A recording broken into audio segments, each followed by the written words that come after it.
भाई भारत का इस मोदी सरकार के अंतर्गत जो बेड़ा गर्क हो रहा है सोच नहीं सकते आप।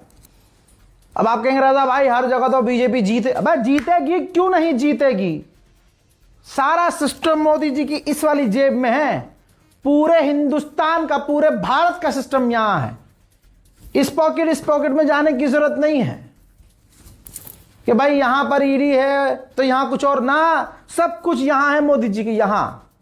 और मुझे गर्व है यार अगले आदमी पे, तुम कुछ भी कहो, मुसलमान एक ना हो सका और ना हो पाएगा कभी जिंदगी में।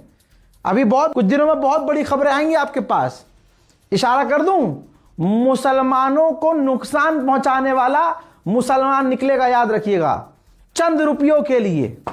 अब मुसलमान ही ऐसे लोग हैं जो, समझ लीजिए कैसे बताऊं, जैसे होता था ना कि किसी बड़े मुसलमान क्रिएटर की आईडी, मेरा इंस्टाग्राम उड़ा दिया किसी हिंदू संगठन ने, किसी ना ना ना ना ना।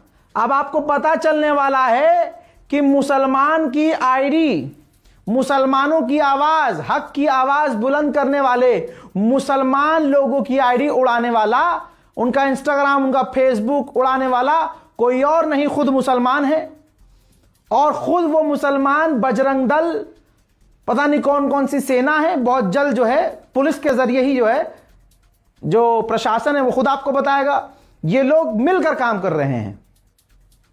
ये है मुसलमान की हकीकत। हिंदुओं से क्या खतरा है भाई? उनसे खतरा नहीं है, आस्तीन में छुपे जो है ना, उनसे खतरा है। और आज मुसलमान एक दूसरे का साथ दे ही नहीं सकता। यही कलयुग है, यही कयामत की निशानी है। आगे बढ़िए, मेन मुद्दे पे आइए। मेन मुद्दा यह है कि नेपाल जैसा देश भी हमको आंख दिखा रहा है।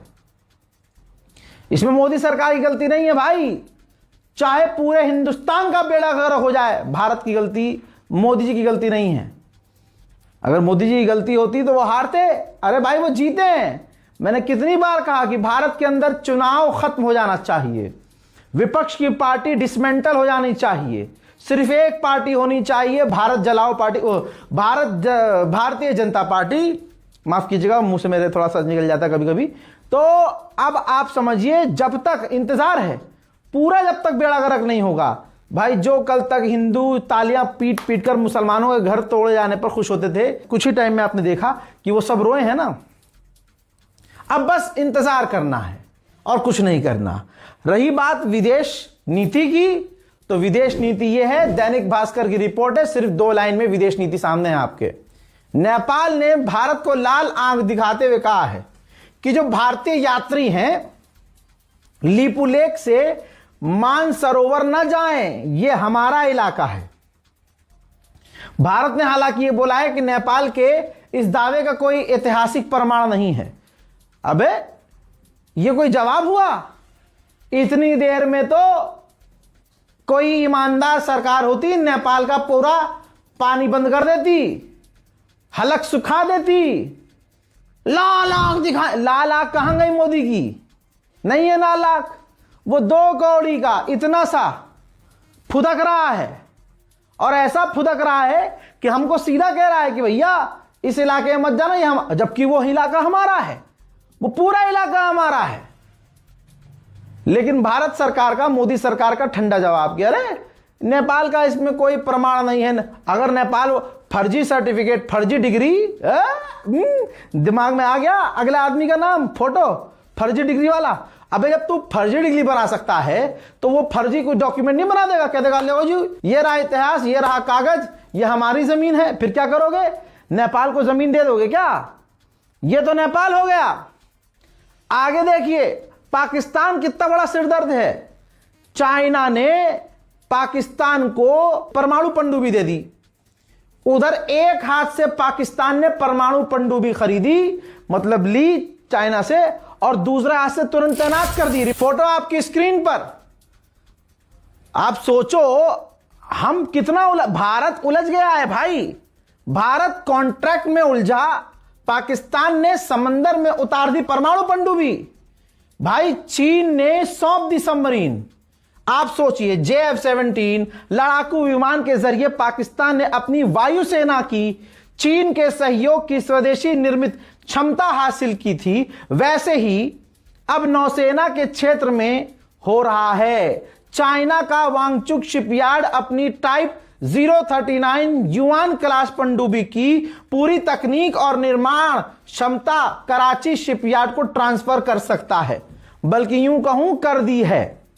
जैसे पाकिस्तान का एयरफोर्स, पाकिस्तान की हवाई ताकत JF-17 से बड़ी है, अब चाइना ने ही पाकिस्तान की नौसेना को मजबूत करने के लिए उसे परमाणु पनडुब्बी दे दी है। मोदी को हमने देखा नमस्ते डोनाल्ड ट्रंप, नमस्ते नमस्ते करता रहा अगला आदमी, लेकिन ट्रंप ने उसी हमारे प्रधानमंत्री, चुना हुआ प्रधानमंत्री, एक इज्जत वाली पोस्ट है भाई, चाहे वो व्यक्तिगत रूप से कैसा भी हो, चाहे आप उसे पसंद करें ना करें, मैं पसंद करूं ना करूं, लेकिन उसकी पोस्ट की गरिमा तो होनी चाहिए। लेकिन डोनाल्ड ट्रंप ने हमेशा मोदी का अपमान किया, प्रधानमंत्री का अपमान किया, भारत का अपमान किया, लेकिन गड़चट्टे सिर्फ लगे हुए, अरे डोनाल्ड ट्रंप ताऊ, डोनाल्ड ट्रंप ताऊ है, डोनाल्ड ट्रंप ताऊ है, अच्छा, और वही डोनाल्ड ट्रंप इनके मुंह में मुतता रहा।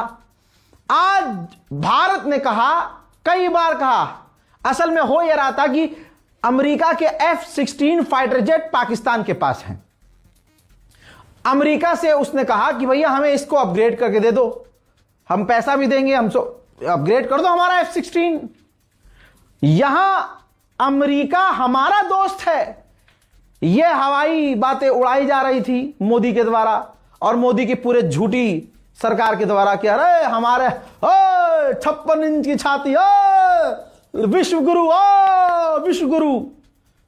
सच्चाई क्या निकली?